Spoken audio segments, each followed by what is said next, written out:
My self Rakesh Kumar, maths teacher of Shivaji group of institution.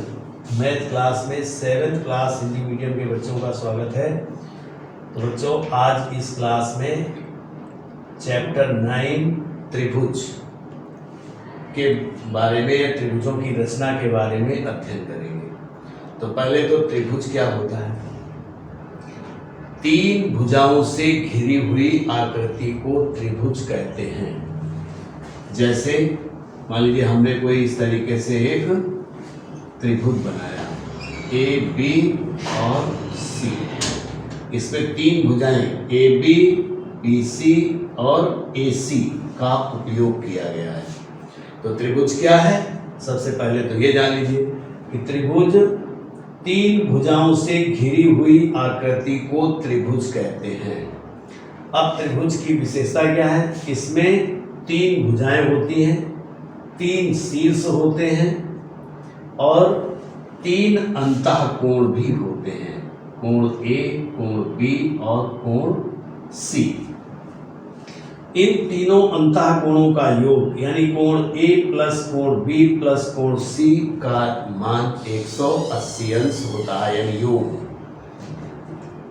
ठीक, यानी अंतः सभी त्रिभुज के सभी अंतःकोणों का योग 180 अंश होता है सदैव, न इससे कम होगा और न ज्यादा होगा।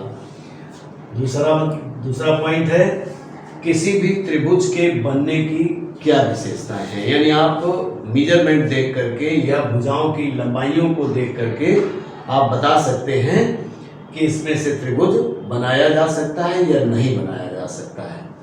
तो त्रिभुज बनाने में या त्रिभुज बनने में ये पॉइंट है कि किन्हीं त्रिभुज की किन्हीं 2 भुजाओं का योग सदैव तीसरी भुजा से बड़ा होता है।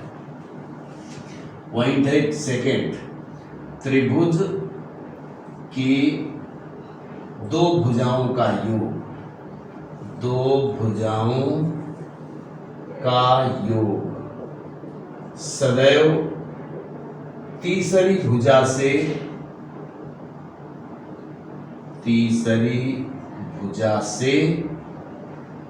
बड़ा होता है, बड़ा होता है। इस वाले में देखो, जैसे इसको कैसे कह सकते हैं, यानी A B plus B C greater than A C. अब कहें A B plus A C greater than B C, और अब ए बी रह गया, तो B C plus A C greater than A B. ये 3 कंडीशंस हैं, यानी त्रिभुज में हमेशा जब 2 भुजाओं का योग तीसरी भुजा से बड़ा होगा तभी हम त्रिभुज बना सकते हैं, अदरवाइज त्रिभुज की रचना नहीं हो सकती है या वो त्रिभुज नहीं हो सकता है। अब त्रिभुजों की सर्वांग समता। त्रिभुजों की सर्वांग समता भी कई प्रकार से हो सकती है। त्रिभुज की रचना में हमें त्रिभुजों की सर्वांग समता का भी ज्ञान होना चाहिए। तो पहला है भुजा भुजा भुजा सर्वांग समता। भुजा भुजा भुजा सर्वांग समता। इसका मतलब यह है कि यदि किन्हीं 2 त्रिभुजों में उनकी संगत भुजाएं समान हैं तो त्रिभुज सर्वांग सम होंगे।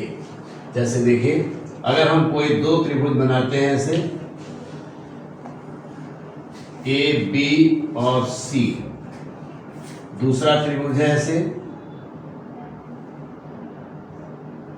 एम एन और पी।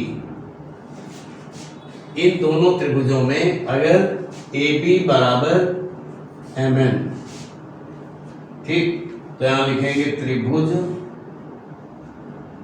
ए बी सी और त्रिभुज एम एन पी में, इन दोनों में ए बी बराबर एम एन, चूंकि ए बी के संगत AB के संगत MN भुजा है, BC के संगत NP भुजा है, तो BC बराबर NP। इसी प्रकार से अगर AC के बराबर MP हो, AC is equals to MP, यानी किसी त्रिभुज की तीनों भुजाएं दूसरे त्रिभुज की संगत तीनों भुजाओं के बराबर है तो त्रिभुज सर्वांग सम होंगे।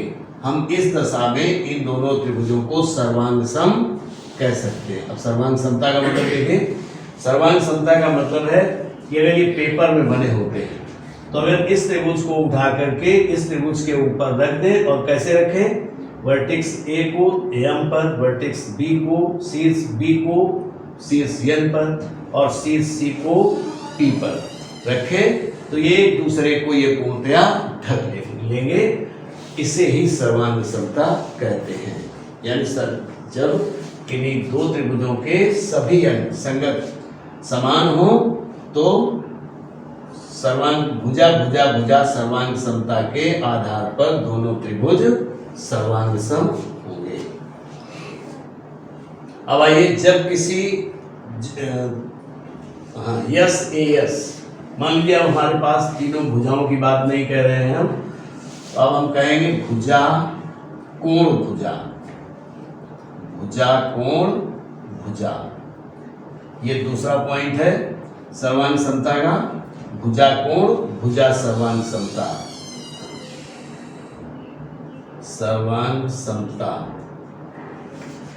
किन्हीं दो भुजाओं और किन्हीं दो त्रिभुजों, मान लीजिए फिर से ए बी, ऐसे ए बी और सी तथा दूसरा त्रिभुज है एम एन और पी, एम एन और पी। इन दोनों त्रिभुजों में अगर हमको कोई दो भुजाएं मालूम हो, जैसे ए बी एम पी के इक्वल हो और बी सी एन पी के इक्वल हो तथा बीच का कोण, यानी इनके बीच का कोण बी कोण यन के बराबर हो, तब भी ये दोनों त्रिभुज सर्वांग सम होंगे। यानी इस त्रिभुज को इसके ऊपर उठा के रखेंगे तो एकदम ओवरलैप कर रहा होगा, तो ये हो जाएगी सर्वांग समता। कौन सी? भुजा कोण भुजा सर्वांग समता।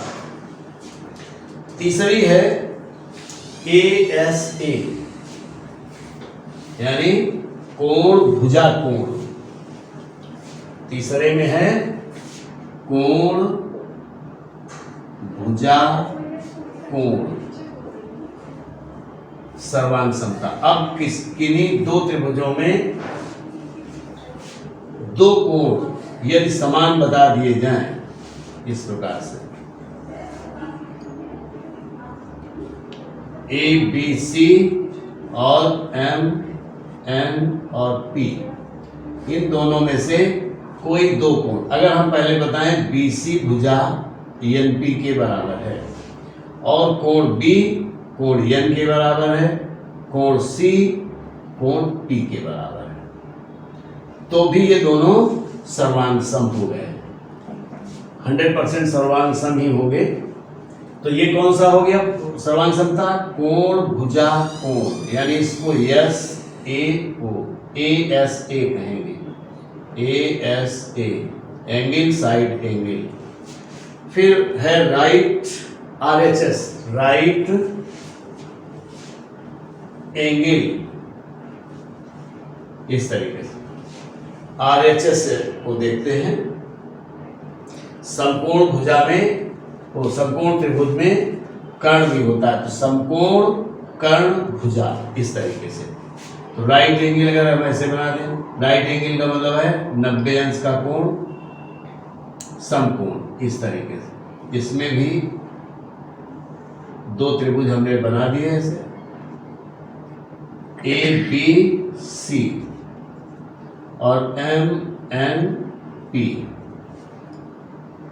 इसमें यह बताया गया कि कोण बी कोण एन के बराबर है, यानी ये दोनों 90-90 अंश के हैं, और कर्ण बी सी ए सी और एन पी बराबर बराबर है। कोई एक भुजा और बता दी जाए, जैसे BC और NP के इक्वल है, तो ये दोनों त्रिभुज सर्वांग सम होंगे और ये RHS के अनुसार होंगे। अब देखिए कंस्ट्रक्शन, त्रिभुज का कंस्ट्रक्शन या त्रिभुजों को बनाना कैसे आप कंस्ट्रक्ट करेंगे, रचना करना।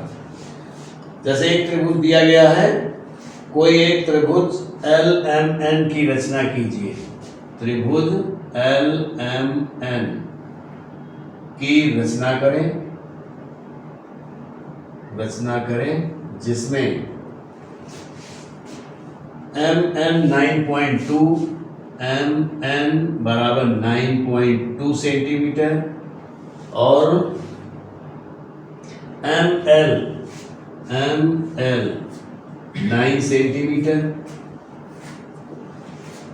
और कोण M 50 अंश, कोण M बराबर 50 डिग्री। ऐसे तो सबसे पहले हमको एक रफली डायग्राम इसमें बनाना रहता है। इस तरीके से हमने एक रफली डायग्राम बनाया जिससे हमको आइडिया मिल जाए कि हमको स्टार्ट कहाँ से करना है। तो L, इसको हमने कह दिया L, अब L दूसरे तरीके से बनाया, L, M और N। MN आपका 9.2 सेंटीमीटर है और ML आपका है 9 सेंटीमीटर और कोण M ये 50 डिग्री है। तो सबसे पहले हम M और N रेखा खींचेंगे इस तरीके से। कितनी? M और N रेखा 9.2 यानी 9.2 सेंटीमीटर की एक रेखा MN खींच दिया और 50 अंश का ही बिंदु M से 50 अंश का कोण बनाती हुई एक रेखा खींचे। अब चूंकि 50 अंश का कोण आपको प्रोटेक्टर से बनाने में दिक्कत है, कंपास से बनाने में दिक्कत है, तो इसको प्रोटेक्टर का यूज करेंगे। तो यहाँ 50 अंश का कोण बनाते हुए एक रेखा ऐसे खींच देनी है। इस रेखा में अब चूंकि ये रेखा 9 सेंटीमीटर की है, तो अब अपने प्रकार में पेंसिल लगा करके नुकीले सिरे से पेंसिल को 9 सेंटीमीटर तक खोल देंगे और नुकीला सिरा M पर रखेंगे और 9 सेंटीमीटर पर एक चाप लगा देंगे इस तरीके से। मान लीजिए ये 9 सेंटीमीटर ऐसे खोल दिया, तो M पर ऐसे रखेंगे और चाप ऐसे लगा देंगे। जहां पर ये चाप काट रहा होगा ये आपको L पॉइंट मिल गया या शीर्ष L मिल गया। L को N से ऐसे मिला देंगे। तो इस प्रकार से LMN ये 9 सेंटीमीटर भी हो गया और ये 50 डिग्री है, 50 अंश ये आपने बनाया है। तो इस प्रकार से त्रिभुज LMN की रचना हो गई।